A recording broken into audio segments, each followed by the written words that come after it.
Olá, meus amigos e minhas amigas. Eu sou o pastor Matusalém, especialista, e hoje eu vou deixar detalhes importantíssimos sobre a Páscoa, a Quaresma e a Semana Santa. Detalhes que a maioria dos estudiosos ainda não explicaram aqui nas redes sociais. Não temos base bíblicas para comer ovo na Páscoa, não é verdade? Não temos base bíblica para fazermos um coelho ou o ovo do coelho. Não temos base bíblica para comermos peixes, entendeu? Não temos base bíblicas para afirmar o ano da morte de Jesus. Jesus morreu em qual ano? Portanto, pegue o papel e pegue a caneta e venha aos estudos. Mas antes de tudo, não se esqueça de se inscrever no meu canal, deixar o like, curtir os meus vídeos. Não se esqueça de ativar o sininho para você receber novas notificações.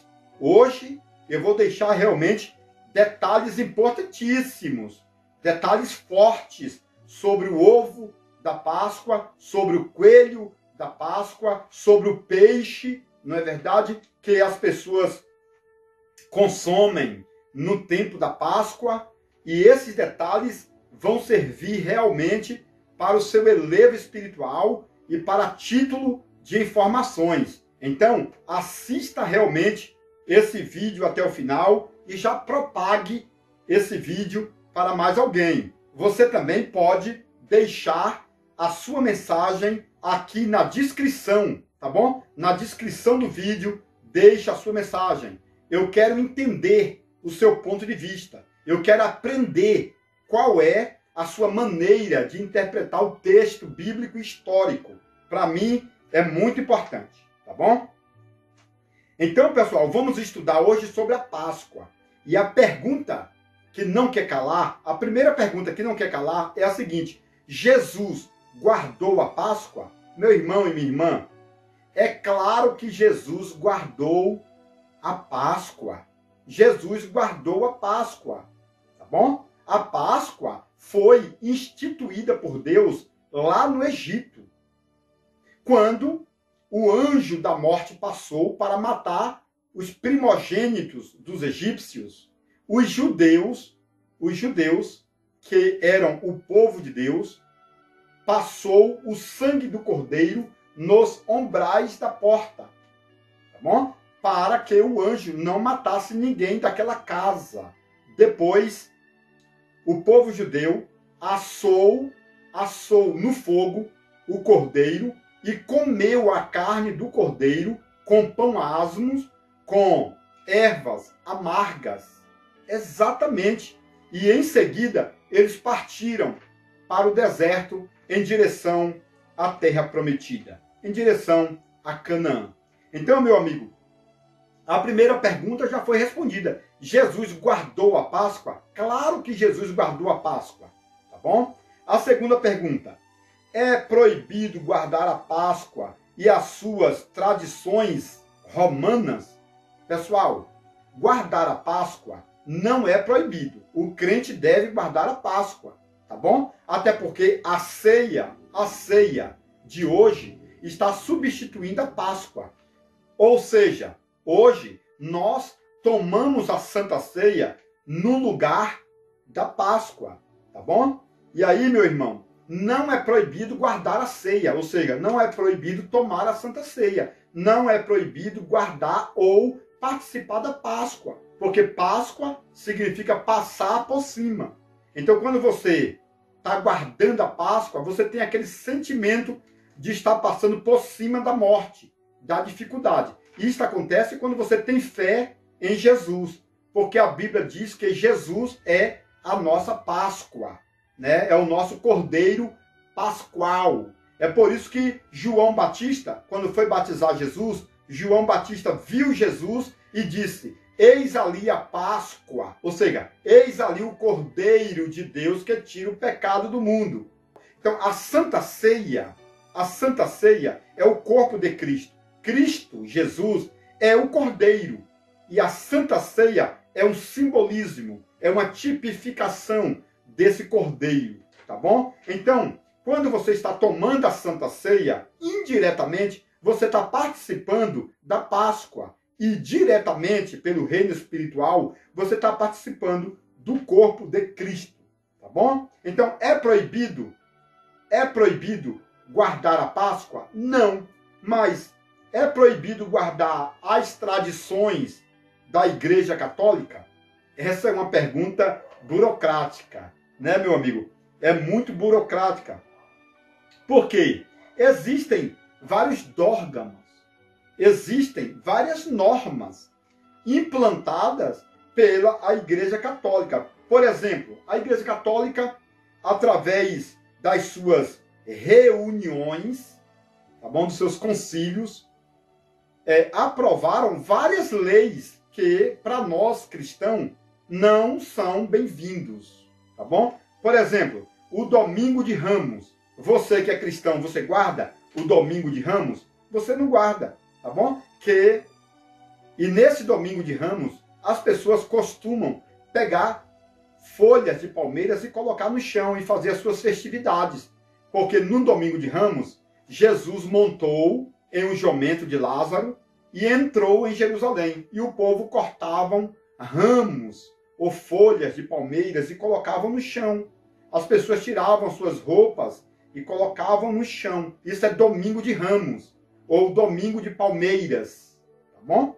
Porque cortavam os ramos, as folhas. Isso aconteceu no domingo. Então, a Igreja Católica guarda essa instituição. Nós, cristãos, não guardamos. Entendeu? Então, não é proibido guardar a Páscoa, tomando a Santa Ceia e etc. Mas eu acho que não é necessário você cortar ramos de plantas, colocar no chão, fazer essa homenagem, não é verdade? Eu acho que não é tão necessário esse Domingo de Ramos. Também, hoje, não costumamos lavar os pés um do outro, não é verdade? Mas Jesus lavou os pés ali, naquele dia que era quinta-feira do lava-pé, quinta-feira santa do lava-pé. E aí vem a sexta-feira, chamada Sexta-feira da Paixão. Você que é cristão, guarda a Sexta-feira da Paixão? Provavelmente não, porque tem aquela procissão, onde as pessoas pegam a imagem de Jesus e vai até o cemitério, até o Monte Gólgota, não é verdade? E ali, na Sexta-feira da Paixão, que é a Sexta-feira da Procissão, eles comemoram, a Igreja Católica e muitas pessoas em todo o mundo comemoram a morte de Jesus. E você que é cristão, geralmente não comemora. Você não pega uma cruz, não é verdade? Uma pessoa ali faz aquela trajetória, essa procissão. Você não faz, porque você é evangélico, segue um outro rumo de vista, não é verdade? A Igreja Católica tem esses dogmas, né? Tem essas origens, ou guarda essas ideias antigas, tá bom? Para homenagear a Jesus Cristo. Então, a pergunta que foi feita no começo do vídeo é o seguinte: você guarda a Páscoa? Sim, mas você guarda a Semana Santa? Ou a Quaresma? Você guarda essas instituições? Ou seja, você guarda essas normas da Igreja Católica? Provavelmente você que é evangélico não guarda, não é verdade? A questão do domingo de Páscoa. Você guarda o domingo de Páscoa? Que o domingo de Páscoa é o dia da ressurreição de Jesus, não é verdade? Você guarda, porque nesse dia de Páscoa, eles fazem bastante proclamações nesse domingo chamado de Domingo de Páscoa, da ressurreição de Jesus. Entendeu? Então existem aí esses detalhes que os crentes, em sua maioria, não cumprem. Tá bom? Então, existem esses detalhes implantados pela Igreja Católica nos concílios que os cristãos geralmente não guardam. Geralmente, os cristãos, eles ficam sossegados, não é verdade? Em oração, em busca, em particular. E é exatamente no domingo que o pessoal toma a Santa Ceia. Então pode observar que, pela lei de Moisés, ou pela Páscoa, a ceia se toma na quinta-feira à noite, não é verdade? Mas as tradições foram elaborando e a Santa Ceia passou da quinta-feira para o domingo. Hoje nós tomamos a Santa Ceia no domingo, mas o dia de tomar a Santa Ceia é na quinta-feira, entendeu? Porque foi na quinta-feira que Jesus participou da Santa Ceia, entendeu? Mas os discípulos de Jesus instituíram essa questão da Santa Ceia em qualquer dia da semana. O apóstolo Paulo fala: eu recebi do Senhor o que antes vos ensinei. Então o apóstolo Paulo recebeu a regra, as normas da Santa Ceia do próprio Jesus, tá bom? Isso está escrito lá em 1 aos Coríntios, capítulo 11, entendeu? E Jesus instituiu isto na vida do apóstolo Paulo em particular. Mas lá no livro de João, capítulo 6, Jesus fala da Santa Ceia. Jesus falou: aquele que não comer do meu corpo e não beber do meu sangue, não tem a vida eterna. Entendeu? Então, a ceia foi instituída por Jesus. Só que, em algumas nações, a Santa Ceia é proibida. Porque quando você institui a Santa Ceia, para algumas nações, você se torna canibal. Porque você está comendo a carne de alguém, está bebendo o sangue de alguém. Então, em algumas nações, não pode tomar a Santa Ceia explicando a Bíblia Sagrada. Porque a Bíblia Sagrada dá a intenção que nós somos canibais. Vamos comer a carne de Jesus, vamos beber o sangue de Jesus, entendeu? Então, claro que nós levamos isso no reino espiritual, mas algumas nações realmente não aceitam essa ideia, tá bom? E aí, meu irmão, minha irmã, a Igreja Católica instituiu muitos outros detalhes, porque eu já expliquei que para os judeus era necessário o cordeiro, o pão asmo, as ervas amargas, que hoje é a alface. Alface, tá bom? Alface é ervas amargas. Existiam ali 7 tipos de ervas amargas, tá bom? E a alface estava inclusa. Isso é muito legal. Então, para os judeus era o cordeiro, o pão asmo, as ervas amargas. E aí a Igreja Católica instituiu, no decorrer do tempo, o ovo, o coelho da Páscoa, e o peixe. E também a Igreja Católica e outras religiões instituíram a data da morte de Jesus, não é verdade? Em questão do ano, do mês, do dia e da hora. Isso aqui, pessoal, não temos base bíblicas. Não temos base bíblicas para comer ovo na Páscoa, não é verdade? Não temos base bíblica para fazermos um coelho ou o ovo do coelho. Não temos base bíblica para comermos peixes, entendeu? Não temos base bíblicas para afirmar o ano da morte de Jesus. Jesus morreu em qual ano? Jesus morreu com 33 anos. Mas em que ano Jesus morreu? Você não sabe, não é verdade? Praticamente ninguém sabe. Alguém vai sugerir o ano 27, outro sugere o ano 30, 29, etc. Tá entendendo? Eu, particularmente, acredito que foi o ano 27, mas não tenho certeza, ninguém tem certeza do ano da morte de Jesus. Outro detalhe, ninguém sabe o mês da morte de Jesus. Aqui no Brasil, a maioria também não sabem em que mês do ano Jesus morreu. Não é verdade? Porque, para os judeus, Jesus morreu no dia 14 de Nissan. Mas aqui no Brasil, o mês de Nissan é dividido em 2 meses do nosso calendário. Então, se hoje você perguntar em que mês Jesus morreu, provavelmente quase ninguém vai saber, tá bom? E também, ninguém vai saber o dia da semana. Ninguém vai saber o dia da semana que Jesus morreu. Muitos vão dizer, olha, Jesus morreu na sexta-feira, tá bom? E ressuscitou no domingo. Isso aí, meu irmão, não vai dar certo.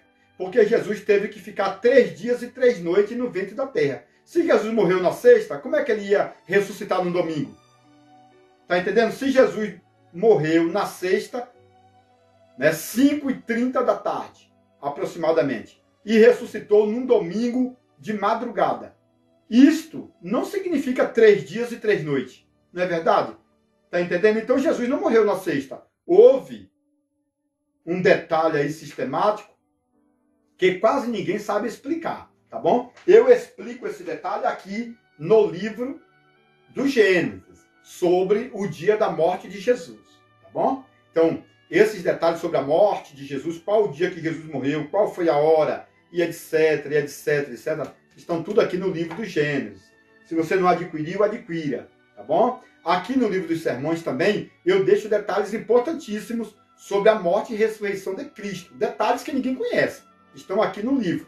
Nesse vídeo, não vai dar para deixar para vocês todos os detalhes, tá bom? Até porque o meu tema é outro, tá bom? Mas no livro eu falo sobre esses detalhes. Se não adquiriu os meus livros, adquira imediatamente. Imediatamente. Lembrando que agora, em 2021, no meio do ano, eu vou lançar meu terceiro livro, que é o livro ministerial, O Conhecimento na Palma da Mão. Agora, tá bom? No meio do ano eu vou lançar o meu terceiro livro. Aguarde, mas adquira primeiro esses dois livros, tá bom? Adquira o livro do Gênesis e o livro dos Sermões. Cada livro com mais de 700 páginas e mais de 1000 pérolas. No final do vídeo eu vou deixar um link para você adquirir esse material. Porque o nosso tema é o seguinte: é proibido guardar a Páscoa, a Quaresma, a Semana Santa? É proibido comer ovo do coelho? É proibido comer peixes? É proibido marcar uma data para a morte de Jesus, para o dia da ressurreição? Esses detalhes, meu irmão, são muito burocráticos mesmo, tá bom? Mas a Páscoa realmente foi instituída por Deus. E a igreja, né? A tradição, foi colocando a questão do ovo, do coelho da Páscoa, essa questão do peixe, a data para a morte de Jesus, não é verdade? Esses detalhes foram colocados na história. A Bíblia não confirma esses detalhes, mas as pessoas gostam, tá bom? Então, o que significa o ovo? Na verdade, a tradição envolveu a Páscoa com o ovo, porque, na verdade, o ovo era o alimento do povo do Egito. O povo do Egito eram escravos, não é verdade? E comia o quê? Ovos, todo dia. Ovos eram mais barato, tá? Então, hoje, quando tem uma pandemia, o que a maioria das pessoas comem?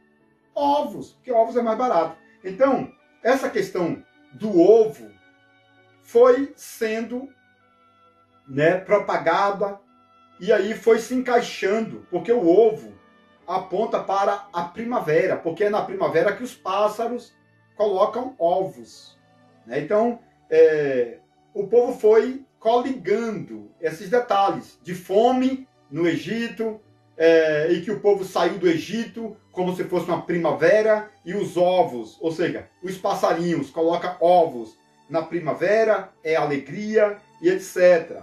O ovo também parece o túmulo de Jesus, tá bom? Então o povo pegava um ovo de ema e furava o ovo da ema como se fosse um túmulo de Jesus, e eles tiravam a gema e a clara e colocavam dentro do ovo, sabe o quê? Chocolate. Exatamente. Então tirava a gema, tirava a clara e colocava chocolate. E aí foi, né, inserindo essa ideia de que ovo fala de fome na terra do Egito, o ovo fala de primavera, da alegria, o ovo fala da sepultura de Jesus, o chocolate fala de alegria, Jesus ressuscitou com alegria. Então o ovo traz essa ideia, tá bom? Essa questão do chocolate no ovo foi instituída na França, lá pelo século XVIII, tá bom? Lá no século XVIII foi instituída essa questão do ovo de chocolate. O ovo é o túmulo onde Jesus foi sepultado. Só que não tinha gema, não tinha clara. O que tinha lá? Tinha chocolate, tinha vida, tá bom? É isso que aponta. E aí você vai perguntar, pastor, e o coelho? O que significa o coelho? Então, na história, diz que o coelho é um animal que se reproduz facilmente, tá bom? E o coelho é um animal rápido. Ele se multiplica e também é um animal rápido que não dorme. Você já viu aquela frase que fala, eu estou feito o coelho, com o olho aberto e o outro fechado? Então, o coelho não dorme. Então, eles associaram o coelho a Jesus, porque o coelho é rápido em reproduzir. Assim, o cristianismo, através de Jesus, foi rápido em se propagar. E o coelho também não dorme. Isso significa que Jesus não ficou morto eternamente. Jesus logo ressuscitou. É feito o coelho que não dorme. Jesus, não é verdade? Você olha para um coelho e você acha que ele está dormindo. Mas ele não está dormindo, ele está acordado. Assim também existe essa lenda, essa forma de entender que Jesus estava na sepultura. Todo mundo dizia que Jesus estava dormindo, que Jesus estava morto, que Jesus ia ser deteriorado, decomposto. E de repente, Jesus acordou como um coelho, rápido, veloz. E o evangelho se propagou e muitas pessoas nasceram. E aí as tradições coligaram a questão do coelho com o ovo da Páscoa em relação a Jesus. Entendeu? Só que tiraram a gema, tiraram a clara e colocaram o chocolate. Então não tem gema, não tem clara. O que tem lá dentro? Chocolate. E o chocolate representa o quê? Vida, alegria. Chocolate, meu irmão, sai do cacau. É maravilhoso. Eu que sou baiano, que o diga, não é verdade? Então minha família trabalha com cacau. Meu amigo e minha amiga, esses detalhes são de suma importância. E aí você vai perguntar, pastor, eu quero saber agora do peixe. Por que comer peixe na quaresma? A palavra quaresma significa 40 dias, tá bom? Então você tem que começar a se consagrar 40 dias antes da Páscoa. Por que o peixe foi instituído? Porque você não deve lembrar da morte de Jesus ali, não é verdade? Sendo chicoteado, Jesus sendo despedaçado, isso é carne, tá entendendo? Então carne vermelha. Você não pode comer carne vermelha por isto. Está entendendo? Isso é o que a Igreja Católica fala. A Bíblia não prova essa ideia. E também, meu irmão, você, meu amigo, pode procurar na história que foi Nicolau, no século IX, que instituiu, né, essa questão de você não poder comer carne vermelha, tá bom? Porque também lá tinha muitos peixes e eles queriam vender os peixes. Aí eles instituíram essa ideia de não comer carne. Se você não come carne, tem que comer peixe. E aí ficou fácil vender o peixe. Ou seja, eles queriam vender peixe. E para vender peixe, eles bolaram uma lei, bolaram essa ideia de que não pode comer carne de gado porque Jesus morreu despedaçado pelos chicotes. E aí você come o peixe. E eu vou vender o meu peixe e vou ganhar meu dinheiro. Entendeu? Isso, meu irmão, é um jogo de empurra-empurra. Enquanto isso, o dinheiro ia entrando aí no século IX, tá bom? Da nossa era, o século IX. Ou seja, 1.100 anos atrás. Né? Se você voltar a 1.100 anos atrás, isso estava acontecendo. Tá bom? Meu amigo e minha amiga, essa questão do peixe também é muito burocrática, porque o peixe, na verdade, é um símbolo do cristianismo. Tá bom? Então, na quaresma, que são os 40 dias, ou na Páscoa, ou na Santa Ceia da Igreja Católica e de algumas outras religiões, eles comiam muito o peixe, porque a palavra peixe em grego aponta para Jesus Cristo, Filho de Deus, o Salvador. Tá bom? Na palavra peixe, em grego, você pode encontrar essa frase, Jesus Cristo, não é verdade? Filho de Deus. Isso aqui é muito forte, tá bom? Na palavra peixe. Então, eles comiam peixe como dedicação a Cristo, Filho do Deus vivo. Tá entendendo? Então tem esses jogos de palavras idiomáticas do grego, do hebraico, do aramaico, do latim, e etc, etc. Traduzido para o alemão, Martinho Lutero, não é verdade? Traduzido para o português, João Ferreira de Almeida. Tem tudo isso aí que está envolvido nessa história. O bom é o seguinte, sirva a Cristo, meu irmão. Segue a Cristo, porque Jesus é o caminho, a verdade e a vida. Independente se você guarda ou não a Páscoa ou a Quaresma, se você come ovo ou não, se você tem coelho ou não. O importante, meu irmão, é você servir a Cristo. Se você comer peixe ou não, o importante é servir a Cristo, tá bom? Tudo isso, meu irmão, está na história da igreja, tá? E se você quiser saber bastante detalhes sobre a Bíblia, sobre a história da Bíblia, sobre a história do povo judeu, sobre a história dos evangelistas, sobre a história de 1000 personagens, estão aqui nesses livros. Adquira. É os 2 melhores livros do Brasil. Eu garanto, até porque cada livro tem mais de 700 páginas e mais de 1000 pérolas. Eu sou o pastor Matusalém, especialista, e agradeço por você assistir esse vídeo até o final, tá bom? Deixa na descrição alguma coisa, passe para mais alguém esse vídeo, tá bom? Falando sobre o ovo, falando sobre o peixe, falando sobre o coelho, tá bom? Isso que é muito legal. Que Deus abençoe, tá bom? Que Deus realmente prospere grandissimamente a sua vida. No nome de Jesus eu agradeço e vou correr para editar esse vídeo e colocar no YouTube. E também eu estou trabalhando no terceiro livro. Eu estou escrevendo o terceiro livro para lançar agora no meio do ano. Já compre o terceiro livro, tá bom? Daqui a pouco já vai estar à venda, o terceiro livro, na pré-venda. Compre, porque é coisa boa. Que Deus abençoe no nome de Iud-Re, Vav-Re, o Deus sobrenatural. Atenção, alunos e mestres, doutores e doutorados. O segundo livro do pastor Matusalém Especialista já está na pré-venda e você já pode adquiri-lo. O Livro dos Sermões e as Pérolas do Conhecimento. Uma obra magnífica com mais de 700 páginas repletas de detalhes hebraicos, aramaicos e gregos que trazem a evidência da história bíblica e extras bíblicas mais antigas do mundo. Este livro apresenta 50 sermões com milhares de particularidades textuais, temáticos e expositivos, levando em consideração os 7 parágrafos da hermenêutica bíblica, como, por exemplo, título, tema, texto, introdução, tópicos, conclusão e apelo.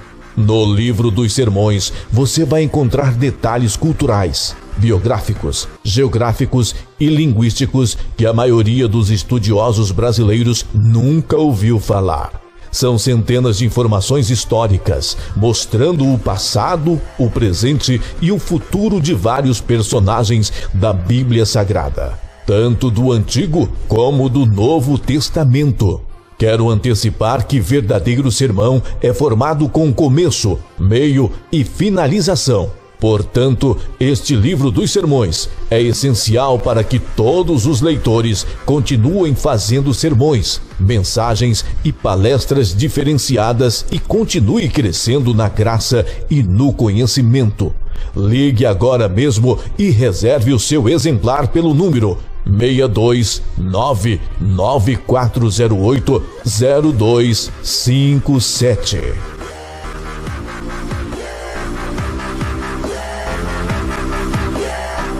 Você que gosta de conhecimento profundo, agora você pode adquirir o livro mais importante de todos os tempos, As Revelações Completas do Livro de Gênesis, por Matusalém Especialista. Nele você poderá encontrar mais de 1000 detalhes relacionados ao Antigo e Novo Testamento, como por exemplo, onde Deus morava antes da criação do céu e da terra.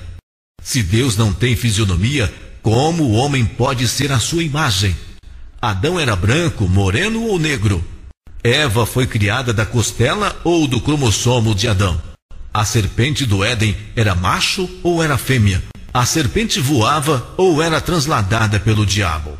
Nabucodonosor se transformou em lobisomem por 7 anos? Isaac tinha 30 anos quando Abraão tentou sacrificá-lo? Os demônios são filhos do diabo ou anjos caídos? Este livro é importantíssimo e abrange mais de 1000 detalhes, tanto do Antigo como do Novo Testamento. Atenção, líderes e liderados! O livro mais esperado de todos os tempos foi publicado.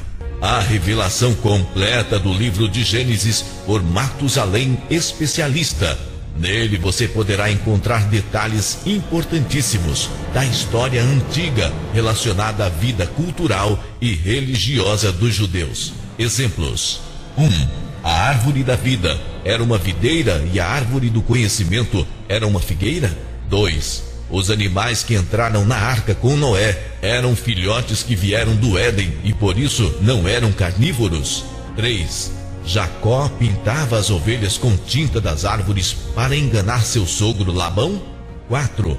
Jacó tinha 90 anos de idade quando lutou com um anjo por 7 horas e sofreu a segunda circuncisão. 5. O povo de Israel recebeu as tábuas da aliança em um domingo, o qual se tornou o primeiro Pentecoste judaico. 6.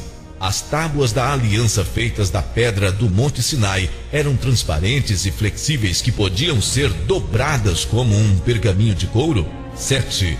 Israel cortou e transportou a pedra de Meribá que jorrava água. Qual era o real tamanho desta pedra? Era leve ou pesada? 8. Judas Iscariotes tomou a Santa Ceia com Jesus. Depois ficou com remorso, entregou as moedas e se enforcou. Ele foi para o céu ou para o inferno? 9. O arrebatamento da igreja vai ter um período de 12 horas e vai acontecer 40 dias depois da ressurreição dos mortos. Este livro é importantíssimo e abrange mais de 1000 detalhes, tanto do Antigo como do Novo Testamento. Mais informações pelo telefone 629-9408-0257. Atenção, líderes e liderados. O livro mais esperado de todos os tempos foi publicado. A revelação completa do livro de Gênesis por Matusalém, especialista. Nele você encontrará assuntos preciosos de toda a Bíblia Sagrada, como por exemplo, João Batista era filho de Elias por descendência? Existem 7 céus e 7 tempos no universo? A serpente do Éden foi adotada pelo diabo e se transformou em um dragão vermelho? O Lago de Fogo é um planeta ou um fogo consumidor? Davi tinha 25 anos de idade quando matou o gigante Golias de 250 anos? A Arca da Aliança foi feita da madeira da sarça ardente? Pedro andou sobre as águas congeladas ou Pedro ficou leve e flutuou? Haverá casamento e família na Nova Jerusalém? O maná tinha 70 sabores diferentes? Qual era o real peso da cruz? E Jesus andou quantos quilômetros com a pesada cruz? Este livro é importantíssimo e abrange mais de 1000 detalhes, tanto do Antigo como do Novo Testamento. Mais informações pelo telefone 629-9408-0257 ou 629-9372-7723. Atenção, líderes e liderados. O livro mais esperado de todos os tempos foi publicado. A revelação completa do livro de Gênesis por Matusalém, especialista. Nele você encontrará assuntos preciosos de toda a Bíblia Sagrada, como por exemplo, João Batista era filho de Elias por descendência? Existem 7 céus e 7 tempos no universo? A serpente do Éden foi adotada pelo diabo e se transformou em um dragão vermelho? O Lago de Fogo é um planeta ou um fogo consumidor? Davi tinha 25 anos de idade quando matou o gigante Golias de 250 anos? A Arca da Aliança foi feita da madeira da sarça ardente? Pedro andou sobre as águas congeladas ou Pedro ficou leve e flutuou? Haverá casamento e família na Nova Jerusalém? O maná tinha 70 sabores diferentes? Qual era o real peso da cruz? E Jesus andou quantos quilômetros com a pesada cruz? Este livro é importantíssimo e abrange mais de 1000 detalhes, tanto do Antigo como do Novo Testamento. Mais informações pelo telefone 629-9408-0257 ou 629-9372-7723.